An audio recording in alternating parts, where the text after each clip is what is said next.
डोडा के हवाले से जब आप पूछते हो तो ऐसा लगता है जैसे कि ये पहली मर्तबा हो रहा है।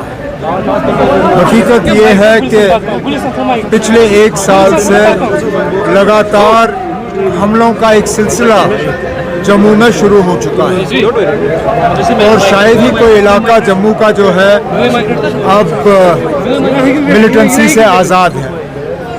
चाहे पीर पंचाल देखें, वहाँ पे भी लगातार हमले, चिनाब वादी देखें, वहाँ पे भी लगातार हमले, जम्मू, सांबा, कठुआ, इस बेल्ट में भी बीच बीच में हमले जो हैं देखने को मिले।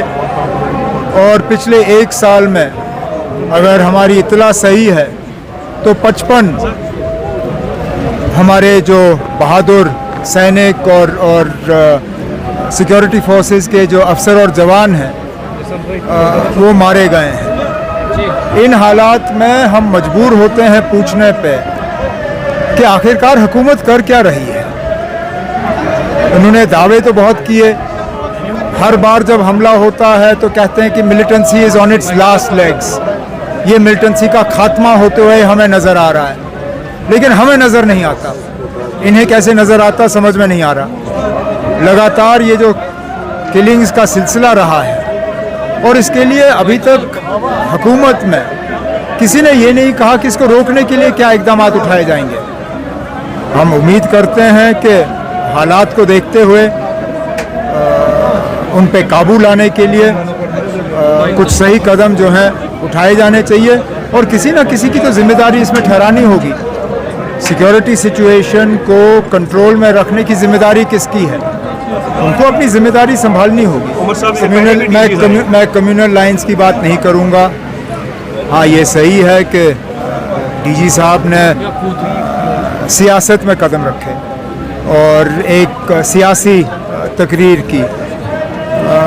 बेहतर ये होता कि सियासतदानों को करने दें और जो उनका काम है यहाँ के हालात को बेहतर बनाना, यहाँ पे मिलिटेंसी पे काबू पाना और ये जो लगातार जम्मू में अटैक्स का सिलसिला शुरू हो गया है इसको रोकना। डीजी साहब से हम ये सुनना चाहते थे कि इसको रोकने के लिए क्या कदम उठाए जाएंगे। सियासत तो चलिए ना, अब हम सियासतदान जो हैं सियासत हम करेंगे, लॉ एंड ऑर्डर हम नहीं देख सकते, बॉर्डर को सुरक्षित हम नहीं रख सकते, मिलिटेंसी के खिलाफ हम नहीं लड़ सकते। हालांकि सबसे ज़्यादा कुर्बानियां अगर किसी पॉलिटिकल पार्टी ने दी वो नेशनल कॉन्फ्रेंस ने दी, लेकिन मिलिटेंसी के खिलाफ हम लड़ नहीं सकते। हम अपनी आवाज़ उठा सकते हैं, हम हुकूमत की मदद कर सकते हैं, उनका हाथ बढ़ा सकते हैं, लेकिन मिलिटेंसी के खिलाफ लड़ना वो डीजी का काम है। वो अपना काम करे, हमें अपना काम करने दें। सोच की बात है, नहीं होना चाहिए। ये लोग ताज़ियत के लिए आते हैं और हुकूमत के तरफ से इस तरह उन्हें गिरफ्तार करना या उनको तंग करना ये अच्छी बात नहीं है। आप कहीं और ये नहीं करते, किसी और मौके पे किसी और मज़हब के साथ ये नहीं होता। पता नहीं इनको मुसलमानों को इस तरह निशाना बनाना इतना आसान क्यों लगता है। ये कौन सी नई बात है, हमें मालूम था ये होगा।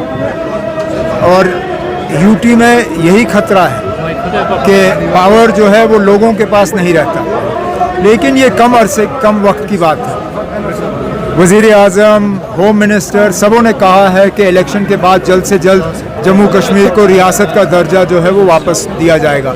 हम तो ये उम्मीद करेंगे कि इलेक्शन से पहले जम्मू कश्मीर को रियासत का दर्जा मिलना चाहिए, क्योंकि यूटी तो फेल हो गई है। यूटी जम्मू में फेल हो गई है, मिलिटेंसी के खिलाफ फेल हो गई है, डेवलपमेंट में फेल हो गई है, हर लिहाज से आप देखें यूटी फेल हो गई है।